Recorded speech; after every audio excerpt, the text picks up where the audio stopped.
Hello എല്ലാവർക്കും discussion ഹൗസിൻ്റെ പുതിയ ഒരു വീഡിയോയിലേക്ക് സ്വാഗതം. നമ്മളെല്ലാവരും ആകാശത്ത് പറക്കുന്ന വിമാനങ്ങളെ കണ്ടിട്ടുള്ളവരാണ്. ഏറ്റവും കുറഞ്ഞത് വിമാനം ഇറങ്ങുകയും പറന്നുയരുകയും ചെയ്യുന്ന നേരത്തെങ്കിലും നമ്മൾ വിമാനങ്ങൾ അന്തരീക്ഷത്തിൽ പറക്കുന്നത് നമ്മൾ കണ്ടിട്ടുണ്ട്. ഇത്ര വിശാലമായ ഈ ആകാശത്ത് വിമാനത്തിൻ്റെ പൈലറ്റുമാർക്ക് ഇഷ്ടമുള്ള രീതിയിൽ വിമാനം ഓടിക്കാൻ പറ്റുമോ? വിമാനങ്ങളുടെ പാത നിയന്ത്രിക്കുന്നതും തീരുമാനിക്കുന്നതും അതിലുള്ള എല്ലാ തീരുമാനങ്ങളും എടുക്കുന്നതും വിമാനത്തിൻ്റെ പൈലറ്റുമാർ മാത്രമാണോ?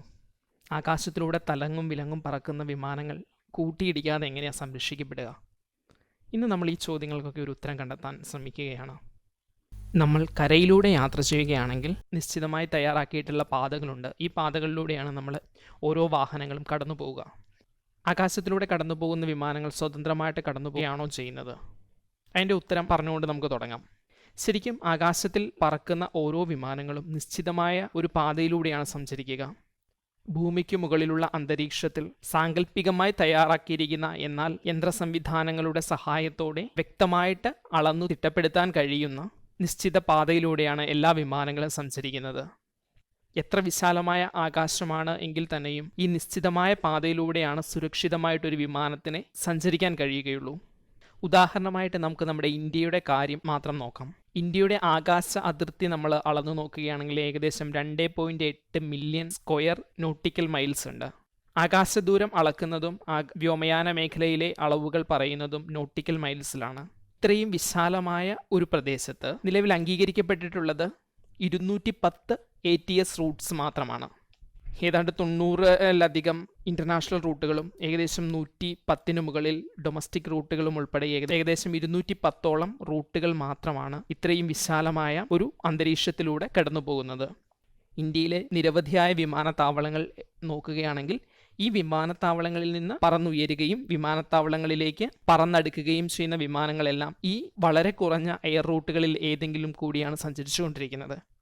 അങ്ങനെ നോക്കുകയാണെങ്കിൽ ഇത്രയേറെ വിമാന സൗകര്യങ്ങളുള്ള ഈ കാലഘട്ടത്തിൽ ആകാശത്തെ എയർ റൂട്ടുകളിലൂടെ സഞ്ചരിച്ചു കൊണ്ടിരിക്കുന്ന വിമാനങ്ങളെ തമ്മിൽ കൂട്ടിയിടിക്കാതെ അപകടങ്ങൾ ഉണ്ടാകാതെ തിരിച്ച് ലക്ഷ്യസ്ഥാനത്ത് എത്തിക്കേണ്ട ഉത്തരവാദിത്തം വലുതാണ്. ഈ ഒരു ഉത്തരവാദിത്തം ചെയ്യുക വിമാനത്തിൻ്റെ പൈലറ്റിനെ ഈ കാര്യങ്ങളിൽ സഹായിക്കുക എയർ ട്രാഫിക് കൺട്രോളർമാരാണ്.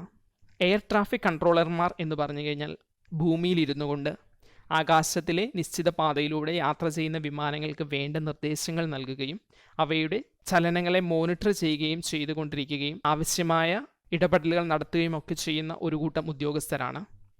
ഇവരെക്കുറിച്ച് നമുക്ക് ഈ വീഡിയോയിൽ കൂടുതൽ സംസാരിക്കാം. എയർ ട്രാഫിക് കൺട്രോളേഴ്സ് അവരുടെ ഉത്തരവാദിത്തം നിറവേറ്റുന്നത് എയർ ട്രാഫിക് കൺട്രോൾ ടവേഴ്സിലിരുന്നു കൊണ്ടാണ്. നമ്മൾ ഏതൊരു വിമാനത്താവളത്തെയും സമീപിച്ചാലും നമുക്ക് മനസ്സിലാകും, വിമാനത്താവളങ്ങളിൽ വളരെ ഉയർന്ന ഒരു ടവർ പൊങ്ങി നിൽക്കുന്നത് കാണാം. ഈ ടവറാണ് ആ വിമാനത്താവളത്തിലെ എയർ ട്രാഫിക് കൺട്രോൾ ടവേഴ്സ്.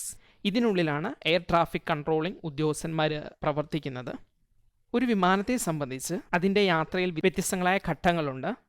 വിമാനം ബോർഡിംഗ് നടക്കുന്ന അവസ്ഥ, വിമാനം റൺവേയെ സമീപിക്കുന്നത്, റൺവേയിൽ നിന്ന് കുതിച്ചുയർന്ന വിമാനം ആ വിമാനം സഞ്ചരിക്കേണ്ട ഉയരം എത്രയാണോ ആ ഉയരത്തിൽ എത്തുന്നത്, ആ ഉയരത്തിൽ നിശ്ചിതമായ പാതയിൽ സഞ്ചരിക്കുന്നത്. അങ്ങനെ സഞ്ചരിച്ചു കൊണ്ടിരിക്കുന്ന വിമാനം ലക്ഷ്യസ്ഥാനത്തെത്തുമ്പോൾ ഉയരം കുറച്ച് താഴേക്ക് ഇറങ്ങേണ്ടത്, നിശ്ചയിക്കപ്പെട്ടിരിക്കുന്ന വിമാനത്താവളത്തിൽ നിശ്ചയിച്ച് തരുന്ന റൺവേയിൽ ഇറങ്ങുന്നത്, നിശ്ചിത പാർക്കിംഗ് ഗ്രൗണ്ടിലേക്ക് എത്തുന്നത്, റീഫ്യൂവലിംഗ് തുടങ്ങിയ ആവശ്യങ്ങൾക്ക് വേണ്ടി നിശ്ചയിക്കപ്പെട്ട വഴിയിലൂടെ നീങ്ങുന്നത് തുടങ്ങി ഇങ്ങനെ വ്യത്യസ്തമായ കാര്യങ്ങൾ ഒരു വിമാനത്തിൻ്റെ യാത്രയുമായി ബന്ധപ്പെട്ട് സംഭവിക്കുന്നുണ്ട്. ഇതിനെല്ലാം വ്യക്തമായ രീതിയിൽ നിർദ്ദേശങ്ങൾ നൽകുന്നത് എയർ ട്രാഫിക് കൺട്രോളർമാരാണ്. വിമാനത്തിൻ്റെ കോക്പിറ്റിലിരിക്കുന്ന ക്യാപ്റ്റൻ റേഡിയോ സന്ദേശങ്ങൾ വഴി താഴെയുള്ള കൺട്രോൾ സ്റ്റേഷനുമായിട്ട് ബന്ധപ്പെട്ടുകൊണ്ടാണ് ഇരിക്കുന്നത്. എയർ ട്രാഫിക് കൺട്രോളർമാരും വൈമാനികരും തമ്മിലുള്ള കമ്മ്യൂണിക്കേഷൻ ഏറ്റവും കൂടുതൽ നടക്കുക ടേക്ക് ഓഫ് ചെയ്യുമ്പോഴും വിമാനം ലാൻഡ് ചെയ്യുമ്പോഴുമാണ്. സാധാരണയായി 2 ഘട്ടങ്ങളിലായിട്ടാണ് എയർ ട്രാഫിക് കൺട്രോളർമാർ വർക്ക് ചെയ്യുക.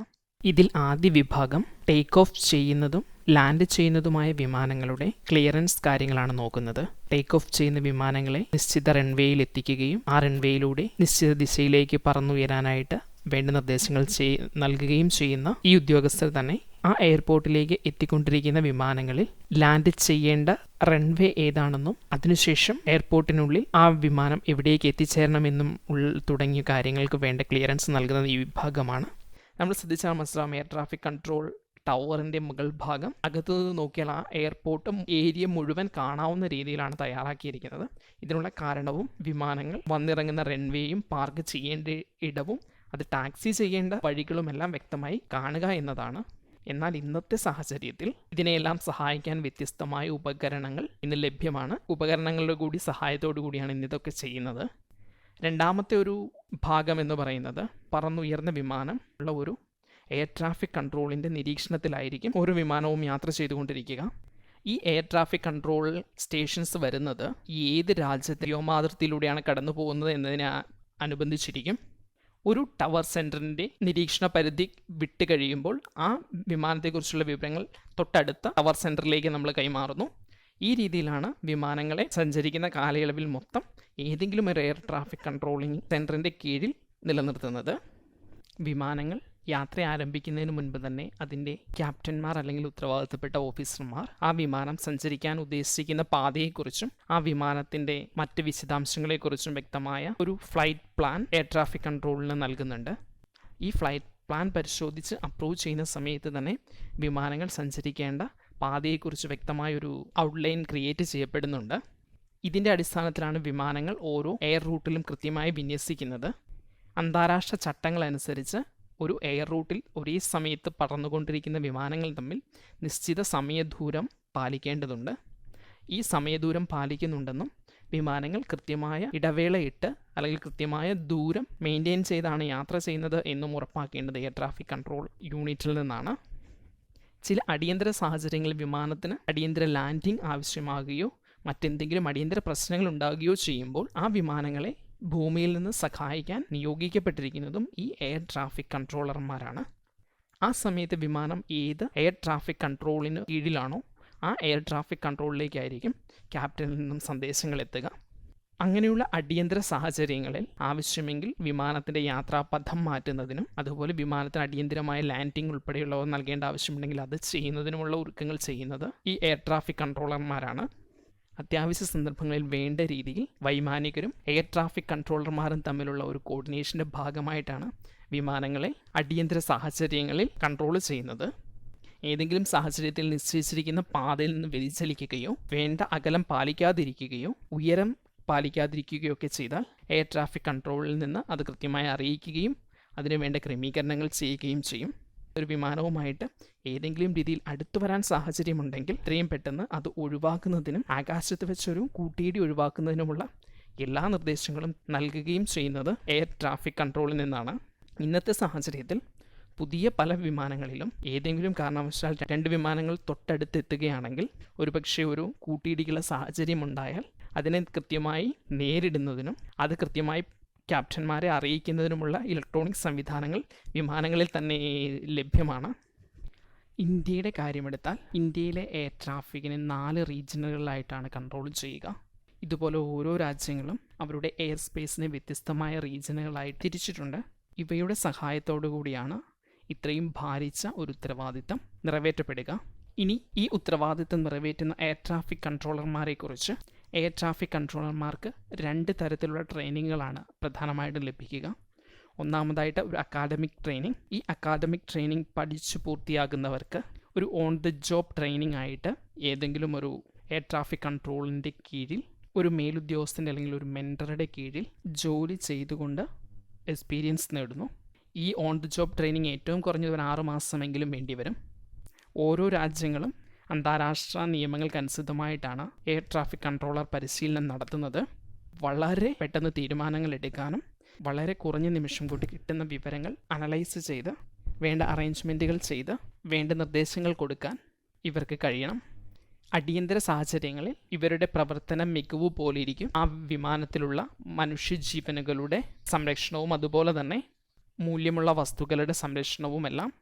അതുകൊണ്ട് തന്നെ ഇത്തരക്കാർക്ക് ജോലിയിൽ നിശ്ചിത സമയം ജോലി കഴിഞ്ഞാൽ നിർബന്ധമായും അവർ ജോലിയിൽ നിന്ന് മാറി റെസ്റ്റ് എടുക്കണമെന്നും അവരുടെ ജോലി സമയത്തിൽ കൃത്യത പാലിക്കണമെന്നുമെല്ലാം വളരെ കണിശമായ നിർദ്ദേശങ്ങളുണ്ട്.